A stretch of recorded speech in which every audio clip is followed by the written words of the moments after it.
السلام علیکم دوستو، ہم آپ کے لیے لے کر آئے ہیں مولانا جرجس انصاری صاحب کا بیان۔ تو دوستو اس بیان کو پورا سنیں، انشاءاللہ ضرور فائدہ ہوگا۔ تو چلیے دوستو ہم آپ کو بیان کی طرف لے کر چلتے ہیں۔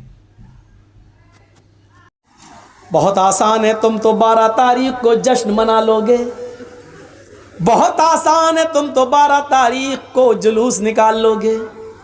بہت آسان ہے، تم تو 12 تاریخ کو خوشیاں منا لو گے، لیکن 12 تاریخ کو فاطمہ رضی اللہ تعالیٰ عنہ کے آنکھ سے نکلنے والے آنسو تمہیں کبھی معاف نہیں کریں گے۔ یہ 12 تاریخ تھی، ربیع الاول کی 12 تاریخ تھی۔ ہم اپنی 12 تاریخ پہ نظر ڈالیں اور اس 12 تاریخ پہ نظر ڈالیں، اور کچھ کہنے کی ضرورت ہی نہیں۔ حالات ہمیں اس کہنے کی اجازت بھی نہیں دیتے ہیں۔ میرے بھائیوں سنو کیا کہتی ہیں فاطمہ، وا کر بابتا منا جا برب بندہ۔ ہائے میرے ابو، آپ کو آپ کے رب نے بلایا اور آپ چلے گئے، آپ نے اس کی دعوت کو قبول کر لیا۔ یہ بھی نہیں سوچا کہ آپ کے چاہنے والوں پر کیا بیتے گی، یہ بھی نہیں سوچا کہ آپ کے چاہنے والوں پر کیا گزرے گی، کیا گزرے گی۔ اے اللہ کے نبی، اے میرے ابو، آپ چلے گئے۔ دوسرے جملے پر غور کرو، وا کر بابتا من جنت الفردوس ماوا۔ اے ابو، آپ سے تو آپ کے رب نے جنت الفردوس کا وعدہ کیا، آپ کا ٹھکانہ تو جنت الفردوس ہے، آپ تو جنت الفردوس چلے گئے۔ تیسرے جملے پر غور کرو، وا کر بابتا الا جبریل ننا۔ اے ابو، اب قرآن کس کے اوپر نازل ہوگا؟ اب جبرائیل قرآن کی آیتیں کس کے اوپر لے کر آئیں گے؟ اب قرآن کس پر نازل ہوگا؟ آپ نہیں تو قرآن بھی بند ہو جائے گا، اس کی آیتیں نازل ہونا بھی بند ہو جائے گا، اس لیے کہ صاحب قرآن ہی نہیں رہا تو قرآن کس پر نازل ہو؟ نہیں، اے ابو میں جبریل کو منع کر دوں گی اب وہ قرآن لے کر نہ آئے۔ اے ابو اب میں جبریل کو روک دوں گی اب وہ قرآن لے کر نہ آئے، اس لیے کہ صاحب قرآن نہ رہا اس دنیا میں، صاحب قرآن اب نہ رہا۔ ان جملوں پر غور کرو اور اپنے سینے کو ٹھونک کر بتاؤ ایمانداری کے ساتھ 12 تاریخ کو نکلنے والے ان جملوں پر ہمارا جشن کیا کہہ رہا ہے۔ پھر فاطمہ کہتی ہیں، لوگوں 12 تاریخ کو میرے اوپر میرے ابو کی جدائی کے بعد غموں کے ایسے پہاڑ ٹوٹے، جو مصیبتیں جو غم میرے اوپر آئے، اگر وہ غم کسی پہاڑ کی اوپر ڈال دیے جاتے تو پہاڑ بھی چور چور ہو جاتا، ریزہ ریزہ ہو جاتا۔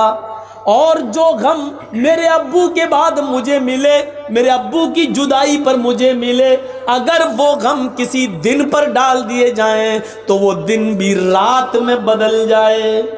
12 تاریخ ہمیں یہ بتاتی ہے کہ کائنات کو روشن کرنے والا سورج غروب ہوا تھا، اس پر ہمیں وہ ماحول بنانا چاہیے کہ 12 تاریخ کو نبی اکرم کی ہم پیدائش کی خوشی نہ بھولیں، لیکن اتنی خوشی نہ منائیں کہ ہم 12 تاریخ کو غم بھول جائیں، اور اتنا ماتم اور اتنا غم بھی نہ کریں کہ ہم نبی اکرم کی پیدائش بھول جائیں۔ ہمیں تو بیچ کا راستہ اپنانا چاہیے تھا، ہمیں تو معتدل راستہ اپنانا چاہیے تھا، یہاں دونوں طرف سے غلطی ہو رہی ہے۔ میرے پیارے ساتھیوں، قرآن سنتے جاؤ، حدیث سنتے جاؤ اور اپنے ایمان کا جائزہ لیتے جاؤ۔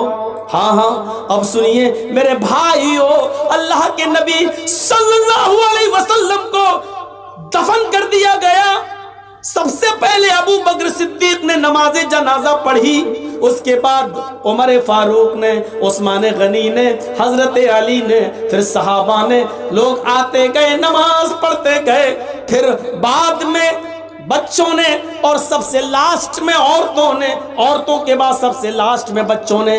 میرے بھائیوں، لیکن آپ کی جنازے کی نماز کسی نے پڑھائی نہیں ہے، لوگ اس حجرے میں آتے تھے، پڑھ کے نکل جاتے تھے، پورا دن اسی میں گزر گیا، پوری رات اسی میں گزر گئی، کچھ لوگ ایسے تھے جو دور سے آئے، اللہ کے نبی صلی اللہ علیہ وسلم کی بیوی سے کہنے لگے امی عائشہ ہم رات میں پہنچے ہیں، دور کے رہنے والے ہیں، ہمیں نبی اکرم کا چہرہ دکھا دو۔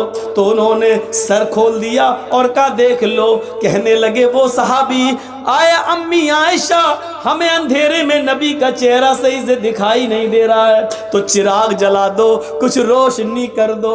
تو حضرت عائشہ کہنے لگی آئے محمد کے ساتھیو، میرے گھر کی اتنی انسلٹ کیوں کر رہے ہو؟ میرے گھر کو اتنا ذلیل کیوں کر رہے ہو؟ مجھے اتنا رسوا کیوں کر رہے ہو؟ اس صحابی نے کہا امی عائشہ ہم آپ کو انسلٹ کیسے کر سکتے ہیں، ہم تو اپنے نبی کا چہرہ دیکھنا چاہتے ہیں۔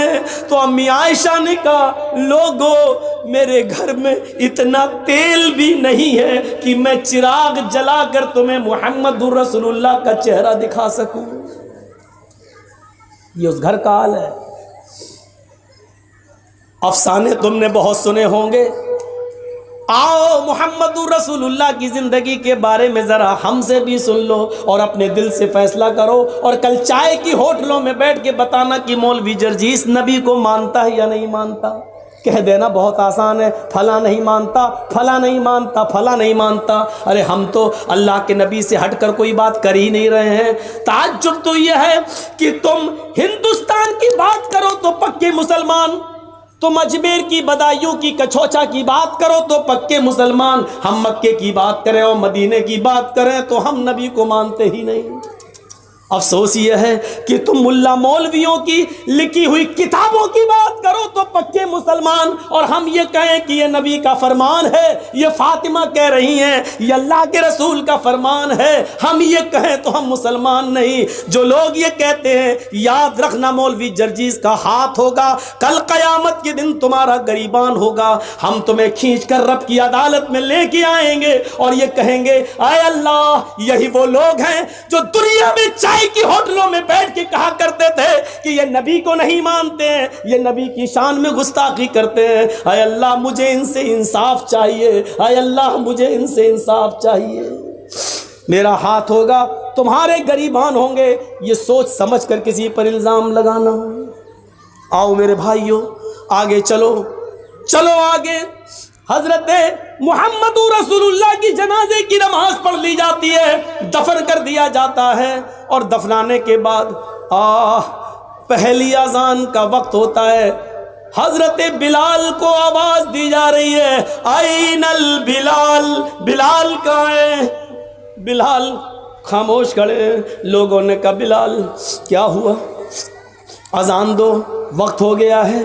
حضرت بلال نے منع کر دیا، لوگوں حضرت بلال نے منع کر دیا، لوگوں محمد رسول اللہ کے رخصت ہو جانے کے بعد اب ہم سے اذان کے لیے مت کہو۔ اللہ کے رسول جب سامنے کھڑے ہو جاتے تھے تو اشہد ان محمد رسول اللہ کہتے ہوئے میں ان کے چہرے کا دیدار کرتا تھا۔ اب نبی ہمارے سامنے کھڑے نہیں ہوں گے تو میں کس کا چہرہ دیکھوں گا؟ حضرت بلال اس حد تک نبی اکرم کی جدائی میں اس حد تک چلے گئے کہ وہ جہاں گلی جس گلی میں جاتے یہی کہتے ہیں اللہ کے رسول مجھ سے کیا غلطی ہو گئی، مجھے چھوڑ کے کیوں چلے گئے؟ اے میرے نبی میں نے کیا خطا کی، مجھے چھوڑ کے آپ چلے گئے؟ یہ ان کی زبان سے جملے نکلنے لگے۔ لوگوں نے ان کو مدینے سے باہر بھیج دیا، یہاں رہیں گے مسجد نبی کے بغل میں روضہ رسول کو، نبی اکرم کی قبر کو دیکھیں گے تو یہ نبی کو بہت یاد کریں گے، چلو ان کو کچھ مہینوں کے لیے باہر بھیج دیں۔ 6 مہینے تک وہ ملک شام میں رہے، اور 6 مہینے کے بعد انہوں نے نبی اکرم کو خواب میں دیکھا۔ 6 مہینے کے بعد خواب میں دیکھا تو کہا، اللہ کے نبی خواب میں ان سے کہہ رہے ہیں اے بلال تو میرا مدینہ چھوڑ کے کہاں چلا گیا؟ اے بلال تو میری قربت چھوڑ کے کہاں چلا گیا؟ اے بلال تو میری نزدیکی چھوڑ کے کہاں چلا گیا؟ اے بلال تو مدینے میں واپس آ جا۔ فجر کی نماز پڑھتے ہی گھوڑا دوڑا دیا اور چلنے لگے. لوگوں نے کہا بلال کہاں جا رہے ہو؟ کہنے لگے مجھے میرے آقا نے بلایا ہے, مجھے میرے نبی نے بلایا ہے, اب شام چھوڑ کر میں مدینے کی طرف جا رہا ہوں. 6 مہینے کے بعد مدینے آئے. مدینے میں پہنچ کر فوراً لوگوں سے پوچھا کہ مجھے محمد رسول اللہ کی بیٹی فاطمہ سے ملواؤ. فاطمہ رضی اللہ تعالیٰ عنہا کی شکل محمد رسول اللہ سے اپنے ابو سے بہت ملتی جلتی تھی, بہت حد تک ایک تھی. لوگوں مجھے فاطمہ کا چہرہ دیکھ لینے دو کہ ان کو دیکھ کر میں محمد رسول اللہ کو یاد کر لوں گا. لوگوں نے کہا بلال تم مدینے سے باہر تھے, ٹیلی گرام کا اور موبائل کا زمانہ نہیں تھا.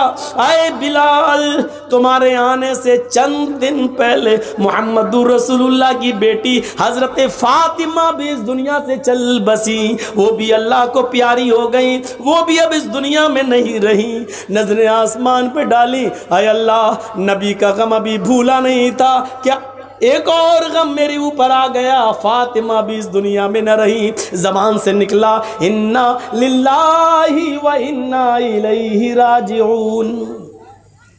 کسی طرح خاموش ہوئے, باتیں ہوئیں اور تھوڑی دیر کے بعد اذان کا وقت ہو گیا. لوگوں نے کہا بلال مہینے گزر گئے تمہاری اذان نہیں سنی, بلال آج اذان دے دو. کہنے لگے نبی اکرم کے رخصت ہونے کے بعد اب اذان کے کلمات مجھ سے نہ دلواؤ.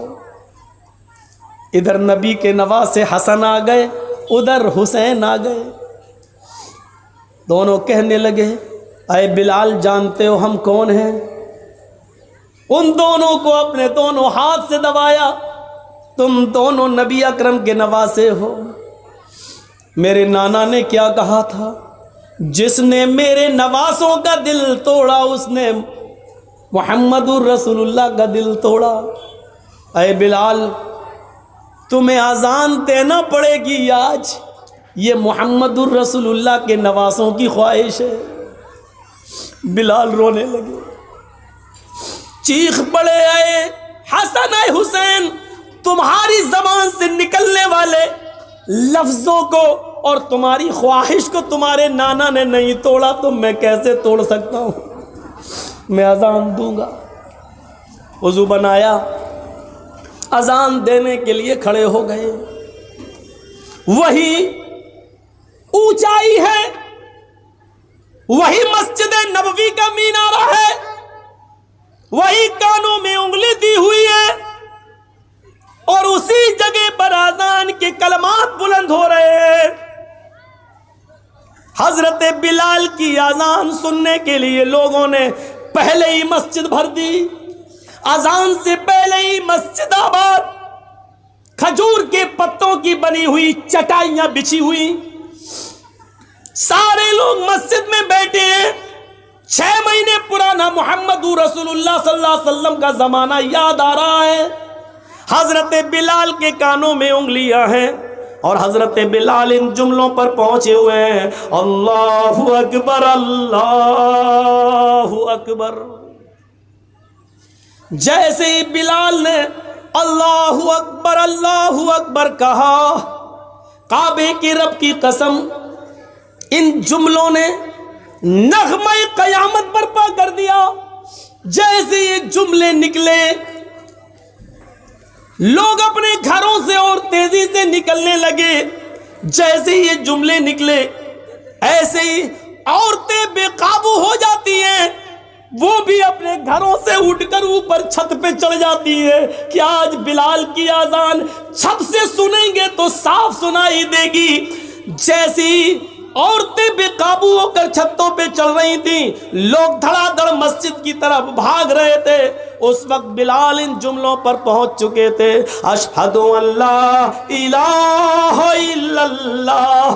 بلال کی زبان سے جب یہ جملے نکلے اشہد ان لا الہ الا اللہ, اس وقت تک پرندے درختوں کی اوپر بیٹھ گئے تھے, گویا کہ پرندے بھی حضرت بلال کی اذان سننے کے مشتاق ہوں. درختوں کے پتوں کی جنبشیں بند تھیں, شاید آج وہ بھی اذان سننا چاہتی ہیں. یہ ساری چیزیں بے قابو تھی. عورتیں چھتوں پہ چڑھ کے بلال کی اذان سننا چاہ رہی ہیں. درختوں کے پتے جنبش نہیں کر رہے ہیں. چہچانے والے پرندے بھی خاموشی کے ساتھ بلال کی اذان سن رہے ہیں. اور صحابہ کرام کی آنکھوں میں آنسو ہے. نبی اکرم کا زمانہ یاد آ رہا ہے. ایک ایک صحابی کی آنکھوں سے گرنے والے آنسوؤں نے مسجد نبوی پر کھجور کے پتوں کی بنی ہوئی چٹائی کو بھگو دیا ہے. پوری کی پوری چٹائی تر ہو جاتی ہے. حضرت بلال ان جملوں پر پہنچتے ہیں, اشہد ان محمد الرسول اللہ. ابھی ان کی زبان سے محمد کا جملہ ہی نکل پایا تھا, رسول اللہ کا جملہ نہ نکلنے پایا کہ ان کی نگاہ وہیں پہنچ جاتی ہے جہاں جناب محمد رسول اللہ کھڑے ہو جایا کرتے تھے اور بلال سے کہتے تھے کہ اذان دو, اور بلال انہیں دیکھ کر پوری اذان دیا کرتے تھے.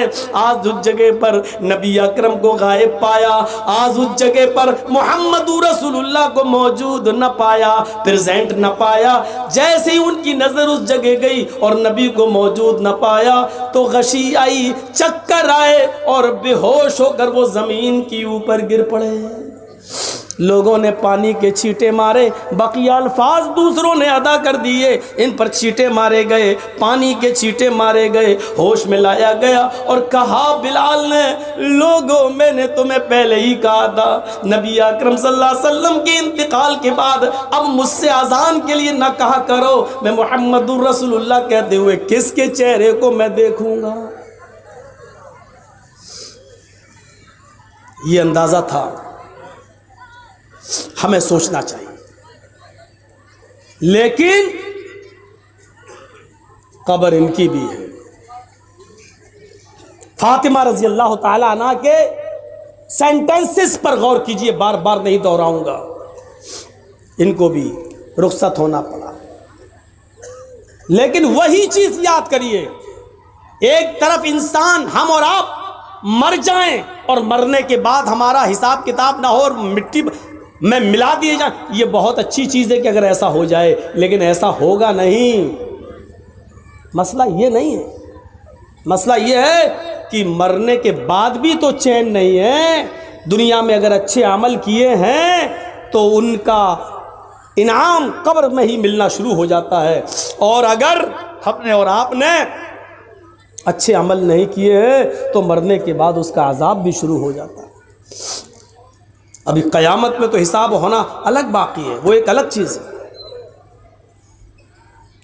یہاں سے ہی شروع ہو جاتا ہے دور. حضرت عثمان غنی کے سامنے جہنم کے عذاب کا ذکر کیا جاتا نہیں روتے, لیکن جب قبر کے عذاب کا ذکر کیا جاتا تو اتنا روتے کہ ان کی داڑھی تر ہو جاتی. پوچھا ہے عثمان, جہنم کے عذاب کا ذکر ہوتا تو تم نہ روتے, اور قبر کے عذاب کا ذکر ہوتا تو اتنا روتے, کیا بات ہے؟ فرمایا, لوگو یہ قبر آخرت کی منزلوں میں سے پہلی منزل ہے.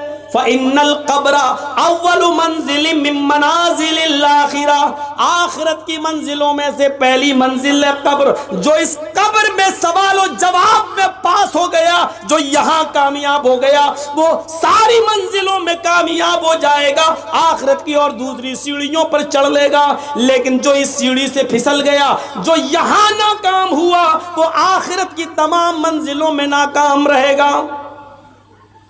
یہ تھا عثمان رضی اللہ تعالیٰ عنہ کا حال, جو جہنم کے عذاب کا ذکر سنتے تو نہیں روتے, لیکن قبر کا عذاب جب ان کے سامنے پیش کیا جاتا تو وہ روتے. دوستو, بیان کیسا لگا کمنٹ میں ضرور بتانا. اللہ ہم سب کو اس بیان پر عمل کرنے کی توفیق عطا فرمائے. دوستو, اس ویڈیو کو زیادہ سے زیادہ شیئر کریں اور اپنے دوستوں رشتہ داروں کو بھی بھیجیں اس ویڈیو کو. اور پہلی بار چینل پر آئے ہو تو چینل کو سبسکرائب کریں اور ویڈیو کو لائک کریں. پھر ملتے ہیں اگلی ویڈیو میں. دوستو, اپنا خیال رکھنا, ہمیں دعاؤں میں یاد رکھنا. السلام علیکم ورحمۃ اللہ وبرکاتہ.